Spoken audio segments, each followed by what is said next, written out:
Aprendizaje.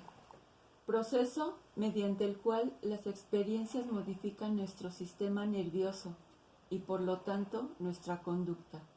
A estos cambios les llamamos recuerdo.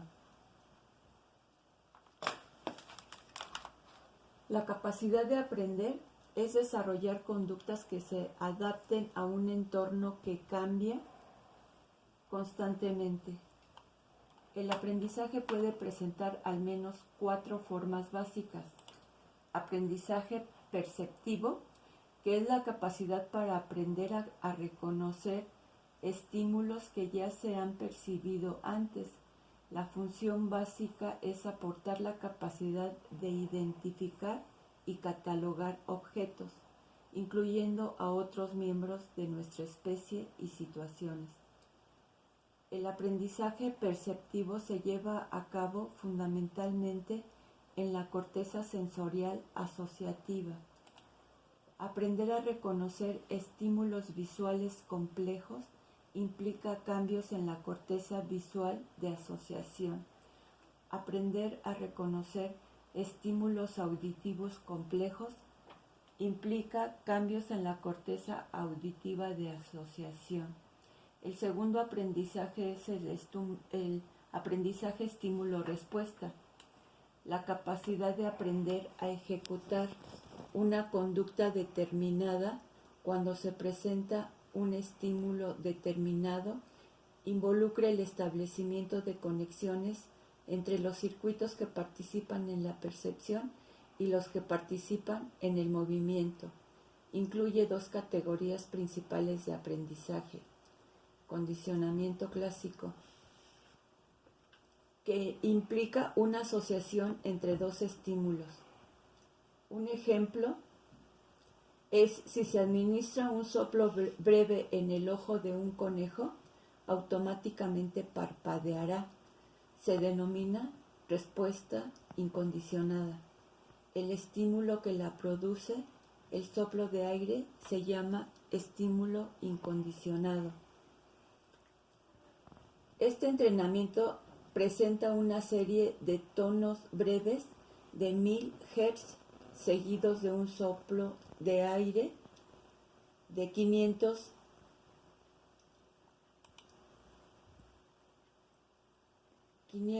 mHz. Más tarde, después de varios ensayos, el conejo empieza a cerrar el párpado antes de que suceda el soplo. Se ha producido el condicionamiento clásico. El estímulo condicionado, el tono de 1000 Hz, provoca la respuesta condicionada, que es el parpadeo.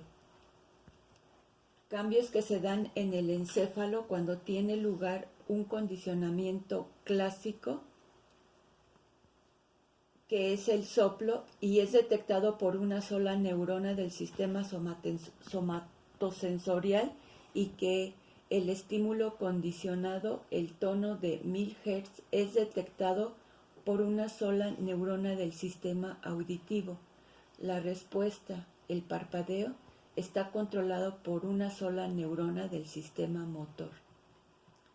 El principio de Hebb defiende que si una sinapsis se activa repetidamente al mismo tiempo que la neurona postsináptica emite señales de acción, tendrán lugar una serie de cambios en la estructura o en la neuroquímica de la sinapsis que la reforzarán. El condicionamiento instrumental o condicionamiento operante implica conductas que se han aprendido. Supone una asociación entre una respuesta y un estímulo. Permite que un organismo modifique su conducta en función de las consecuencias que acarrea. Se alude a consecuencias favorables como estímulos reforzantes y a las consecuencias desfavorables como estímulos punitivos. El refuerzo produce cambios en el sistema nervioso de un animal que aumentan la probabilidad de que un determinado estímulo induzca una determinada respuesta. Un ejemplo es cuando se coloca por primera vez una rata hambrienta en una jaula operante, que es una jaula de Skinner, no es muy probable que apriete la palanca instalada en uno de sus paneles. Sin embargo, si aprieta la palanca y recibe algo de comida inmediatamente después, aumenta la probabilidad de que vuelva a dar esa respuesta. Se necesita ver una palanca para que produzca la respuesta. Así, el proceso del refuerza una conexión entre los circuitos neurales implicados en la percepción, que es ver la palanca, y los implicados en el movimiento, que es apretar la palanca. El encéfalo tiene un mecanismo de refuerzo que controla tal proceso. El aprendizaje motor no puede suceder sin la guía sensorial del entorno. Un ejemplo sería que la mayoría de los movimientos de presión implican la interacción con objetos como bicicletas, máquinas del millón, agujas de hacer punto, etc. Incluso lo que hacemos sin objetos como los pasos de baile en solitario suponen retroalimentación de las articulaciones, los músculos, el aparato vestibular, los ojos o el contacto entre los pies y el suelo. El aprendizaje motor se diferencia de otros aprendizajes, principalmente en el grado en que se aprenden nuevas formas de conducta.